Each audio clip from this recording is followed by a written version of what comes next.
வணக்கம். ஜோதிடத்தில் இந்த அரசு வேலை, ராஜாங்க வேலை அப்படின்னு சொல்லுவாங்க அந்த காலத்தில். அது மாதிரி இந்த அத்தாரிட்டேட்டிவ் பவர் பொசிஷன் கொடுக்கக்கூடிய கிரகங்கள் பார்த்திங்கன்னா சூரியன் மற்றும் செவ்வாய். ஒரு ஜாதகத்தில் இந்த 2 கிரகங்களும் நல்லா இருக்கணுங்க.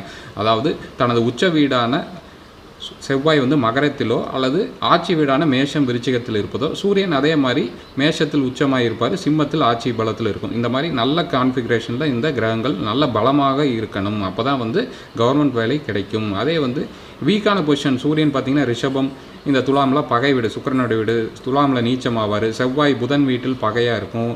சந்திரன் கடகத்தில் இவர் நீச்சமாவார். இந்த மாதிரி அமைப்பில் இருந்தால் வேலை கிடைப்பது அரிது. அப்படியே கிடைத்தாலும் லோ கிரேட் போஸ்ட்டில் கிடைக்கும். அதே 10ஆம் பாவத்துடன் தொடர்பு சூரியன் செவ்வாய் 10ல் இருந்தாலும் திக்பலம் அப்படிம்பாங்க, டைரக்ஷனல் ஸ்ட்ரென்த் கிடைக்கும். எக்ஸாம் எழுதும்போது 11ஆம் பாவம் அதில் இருக்கக்கூடிய கிரகங்கள் நல்லபடியாக அந்த தசாபுத்திக்காக வேலை செய்யணும். அப்போ தான் பாஸ் பண்ண முடியும். வேறு சில கிரக அமைப்பு சேர்க்கை இதெல்லாமே இருக்குது. Channel subscribe